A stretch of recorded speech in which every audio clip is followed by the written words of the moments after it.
Біз ел қатарлы қарапайым отбасы болдық. Үйде тек қыздармыз. Анам бар өмірін бізге арнады, ал әкем ол үнемі жұмыста. Ол бала тумады деп анама кінә артқан емес. Бірақ оның жоқтығы да, барлығы да біз үшін бірдей еді. Әкем 3-4 айлап, тіпті одан да ұзақ уақыт үйге келмейтін. Келген күннің өзінде бізбен көп сөйлеспейтін де, сырласпайтын.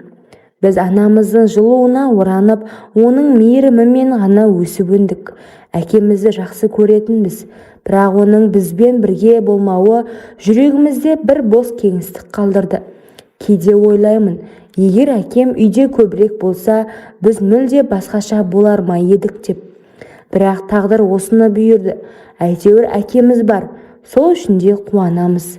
Мен үйдің 3-ші қызы болдым. 2 әпкем және сіңілім бар. Үлкен әпкем мектеп бітіре сала алып қашудың құрбаны болды. Бәрі бір сәтте өзгерді. Бір түнде басымыз ауған жаққа босып кетуге мәжбүр болдық. Әпкем кеше ғана мектеп бітірген еді ғой, жап-жас, болашағы алда, оқу оқып, арманын жүзеге асыру керек болатын. Бірақ бәрі әп-сәтте құрыды. Анам шыдай алмады, ашуға булығып, әлі жас қой, оқуы керек, оны алып кетемін деп жанталаса қарсы болды. Әкем болса сабырлы әрі қатал. Кеткен қыз кетті, босаға аттап қойды. Енді оны жайына қалдыр, дастарханды жай, келген құдаларды күтеміз деп соңғы сөзін кесіп айтты. Анам жылап жүріп амалсыз көнді. Мен сол сәтте әкемді жек көріп кеттім. Әпкемнің біз үшін құны жоқтай көрінді. Әкемнің бізге деген мейірімі де, жанашырлығы да жоғын сол кезде түсіндім. Оның айтқан сөздері жүрегімді жаралады. Мен небәрі 15-те едім. Бойжетіп келе жатқан шағымда өмірдің осыншалық ауырлығын сезіну маған тым ауыр тиді. Әпкемнің бізден алшақтап, енді қайтып үйге оралмайтынын ойлап, жүрегім қанжылады. Оны сағындым. Жай ғана әпкемнің күлкісін, жанымда болғанын аңсадым. Бірақ енді оның бәрі өткен шақ болып қалды. Сол бір күн бәріміздің есімізде мәңгі қалды. Әпкеміздің тойы алғашында көңілсіз көрінгенін байқап, іште алаңдап едім. Бірақ көп ұзамай бәрі түсінікті болды. Әпкемнің жүзіндегі бақыттың белгісін байқамау мүмкін емес еді. Сол тойда әпкем өзінің сүйген жігітіне тұрмысқа шыққанын білдім.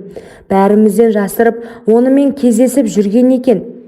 Бұған дейін байқамағаным үшін де өзімді кінәлағандай болдым. Бірақ әпкемнің бақытын көріп менде қуанып кеттім. Той шын мәнінде керемет өтті. Әпкемнің арманы орындалғандай көрінді. Бәріміз мәз-мейрам болып тарқастық. Арада 3 жыл өтті. Әпкем мен жездем бөлек шығып қалада тұрды. Ал мен мектепті аяқтап, оқуға түсу үшін өзімнің жолымды іздеп жүрген едім. Әпкем тұратын қалаға оқуға тапсыруға шешім қабылдадым. Тіпті ойланбастан таңдай салған қала еді. Бірақ менің таңдауым дәл келді. Грантқа түсіп, сол қалада оқу бақыты бұйырды. Үйдегілер бұл жаңалыққа қуанды. Бірақ бәрінен де әпкемнің қуанышы ерекше болды. Ол маған дереу телефон соғып, «Жадок, жатақханаға жатпайсың, менің қасыма кел. Жездең де сені шақырып жатыр. Біздің үйде бол», деді шынайы қамқорлықпен. Анам да риза болды. Содан мен чемоданымды жинап, әпкем тұратын қалаға пойызбен аттандым. Вокзалда жездем күтіп алды. Оның жылы шырайлы күлкісі мен әзілдері менің көңілімді көтеріп жіберді. Осылайша мен әпкемнің отбасына жақын бола түстім. Жаңа өмірім осылай басталды. Алғашқы студенттік өмірім басталып кетті. Әпкем мен жездем мені ешқашан ақшадан қыспады. Барлық жағдайымды жасады. Әпкемнің тұңғышын қарайтын едім. Балаға қамқор болып жүргенімді көріп, жездем де маған ерекше жақсы қарады. Мүмкін сол үшін бе, әлде басқа бір себеп бар ма, оны алғашында түсінбедім. Көп замай әпкем 2-ші баласына жүкті екенін білді. Бірақ оның жүктілігі қиын болды. Токсикозы қатты мазалады. Әпкем әлсіреп, жиі демалуға мұқтаж болды. Ал мен үйдегі шаруаны өз мойныма алдым. Сол кезден бастап жездемнің мінез құлқы өзгеріп шыға келді. Алғашында оның қалжыңы ма деп мән бермедім, бірақ ол маған ерекше назар аудара бастады. Бірде сабақтан шаршап келіп, бөлмемде ұйықтап қалған едім. Қатты шаршаған болуым керек, ештеңені сезбей терең ұйқыға кетіппін. Қапелімде жездемнің бөлмеге кіргенін де байқамадым. Аяқ дыбысынан да, есік ашылғанынан да оянбадым. Тек бір сәтте денемді біреу ұстағанын сезіп, шошып ояндым. Көзімді ашқанымда жездемнің менің жанымда тұрғанын көрдім. Оның бет әлпетіндегі өзгеше жүз, қолдарының маған тигенін сезгенде бойымда қорқыныш билеп алды. Ол шегінбей, тіпті жақындай түсті. Түк түсінбей, үнсіз қалғанмен қатты дауыстап жібердім. «Не істеп жатырсыз? Әпкеме айтып беремін» деп айқай салдым. Жездем абдырап қалып, ештеңе деместен бөлмеден шығып кетті. Сол сәтте мен не істерімді білмедім. Бұл оқиға мені әрі шошытып, әрі намысыма тиді. Мен әпкеме бұл туралы айта алмадым. Себебі ол токсикозбен қиналып жүрген еді. Оған ауыр соғатынын білдім. Бірақ бұл оқиға менің жездеме деген барлық сенімімді жойды. Бірақ менің жаным шатасып, сезімдерім араласып кетті. Алғашында жездемнің сол әрекеті жүрегімді жаралап, қатты ашуланған едім.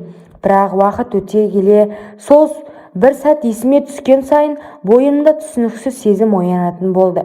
Оның мені асықпай ұстағаны, денеме тиген алақандары көз алдымнан кетпей көңілімді мазалай берді. Бұл ойлар маған маза бермейтін, өзіме өзім ыза болдым. Неге мен бұл туралы ойлаймын? Неге сол бір сәтті қайта сезінгім келеді? Бұл сұрақтардың жауабын таба алмай, күндерім ауырлап кетті. Бір жағынан бұл дұрыс емес екенін түсіндім, бірақ екінші жағынан жүрегім басқа нәрсені қалағандай көрінді. 10 күн демалып келген әпкем токсикоздан айықпады. Екінші мәрте платный емханаға тағы жатты. Сол кезде мен өзіме ие болмай сезімге берілдім. Ашық киініп жездемнің көзіне түстім. Ол да шөлдеп жүрген. Маған сүрікше жабысып бастады. Әйелді қалай жасау керек екенін білетін тарлан ғой. Ауырғаны соншалықты айқайлап жылап жібердім. Ол мені жаным деп сүйіп барады. Енді жасама деп жыладым. Қатты ауырып жатыр. Астымда әбден қанмен бүлінген. Бірақ жездем бір нәрсе берді. Осыны ішсең қояды, кәні ішіп ал деп су әкеп ішкізді. Жарты сағаттан соң мен сорлы қайтадан бастап таңға дейін жездеммен болдық. Одан кейін бала көтермейтін нәрсені де жездем әкеп берді. Оқуымды бітіргенше жездем екеуміз махаббат болып жүрдік. Әпкем ештеңе сезбеді. Оқудың соңғы курсында қыз-жігіттер болып көлдің жағасына қыдырып бардық. Көбінің жігіті бар.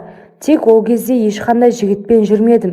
Тек жездемді жақсы көргенім бар. Көлік жағасында іштік жедік. Жаман суды көп ішкенмен өзімді ұстай алмай әр жігітке жабыстым. 3 қыз, 6 жігіт болып барғанбыз. 2 қыз жігітімен оңаша кетіп қалды. Мен 4 жігітпен қалдым. Әр қайсысына жабысып, өзімнің берілгенім есімде. Олар мені кезек-кезек жасап жатты. Мен рахат алдым. Таңға дейін 4-еумен болдым. Тіпті жалықпадым.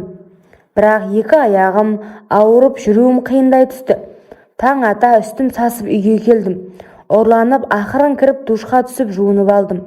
Сағат түскі 11-ден өте әпкем оятып, ауылға бір шаруалармен кетіп бара жатқанын айтты. Ұйқылы ояу ұя деп қайта ұйықтап кетіппін. Кеш болғанында байқадым. Жездем келіп оятып алды.